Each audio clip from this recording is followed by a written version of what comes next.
আপনার ঘরে আজ ফাতেমার ঘরে আজ একজন জান্নাতি মানুষের মতন সুন্দর চেহারা, আসমানের চাঁদের থেকে সুন্দর একজন সন্তান আল্লাহ পাক নিয়ামত হিসাবে ফাতেমার কোলে দান করেছে, ফাতেমার ঘরে দান করেছে, ফাতেমার ঘরে এসেছে।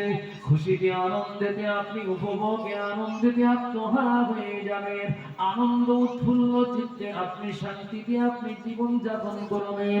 তারপরে এই ছোট্ট বাচ্চাটা আসার কারণে আজ আপনার চোখে পানি কেন? আল্লাহ নবী উম্মে ফজলকে বলেছিল, আপনি জানেন না আজকের আমার ফাতেমার ঘরে যে সন্তানটা এসেছে, একদিন এই সন্তানটাকে আল্লাহর নবী মুহাম্মদুর রাসূলুল্লাহ বলেছিলেন, এই সন্তানটাকে কারবালা নামক প্রান্তরে একদল মুনাফিকের দলে না একে তারা শহীদ করে দেবে।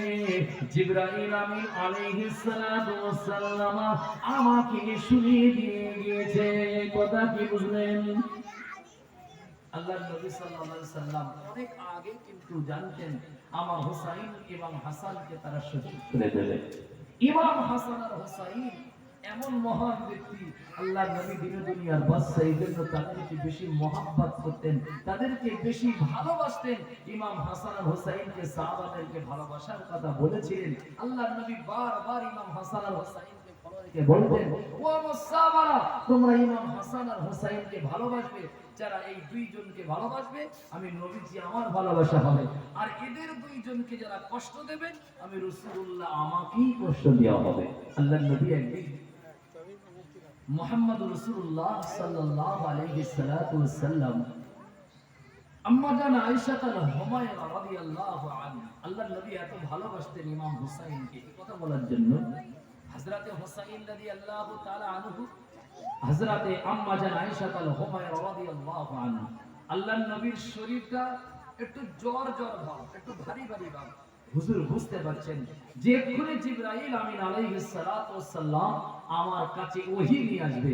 কেন রাসূলুল্লাহর কাছে যখন ওহীর সময় হয়ে যেত, রাসূলুল্লাহর চেহারার একটু পরিবর্তন বলতে একটু গাটা ভারী ভারী লাগতো, একটু জ্বর জ্বর অনুভব করতেন। আল্লাহর নবী সাল্লাল্লাহু আলাইহি সাল্লাম আয়েশা হুমায়রাকে বলছিলেন, বিবি আয়েশা, মনে হয় এক্ষুনি জিবরাইল আমিন আমার কাছে এসে ওহী নিয়ে আসবে, এক্ষুনি আসবে। আল্লাহর নবী ঘরের কপাটটা, ঘরের দরওয়াজাটা লাগিয়ে দিচ্ছেন। আয়েশা হুমায়রাকে ডিউটিদার পাহারাদার হিসাবে ঘরের দরওয়াজার সম্মুখে দাঁড় করিয়ে রেখে বলছেন, আয়েশা, কাউকে ঘরের ভিতরে প্রবেশ করার আদেশ নাই, অনুমতি নাই, কাউকে প্রবেশ করতে দেবে না। হুসাইন রাদিয়াল্লাহু আনহু নানাজি মুহাম্মদুর রাসূলুল্লাহ সাল্লাল্লাহু আলাইহি ওয়াসাল্লামকে অনেক মহব্বত করতেন, অনেক ভালোবাসতেন, অনেক প্রিয় করতেন। হযরত ইমাম হুসাইন রাদিয়াল্লাহু তাআলা আনহু ওই সময় নানাজির কথাটা যেই না মনে পড়েছে, ঘর থেকে বার হয়ে গিয়ে আল্লাহর নবী মুহাম্মদুর রাসূলুল্লাহর কাছে তিনি দৌড়ে দৌড়ে যাচ্ছেন। আল্লাহর নবী একটি কথা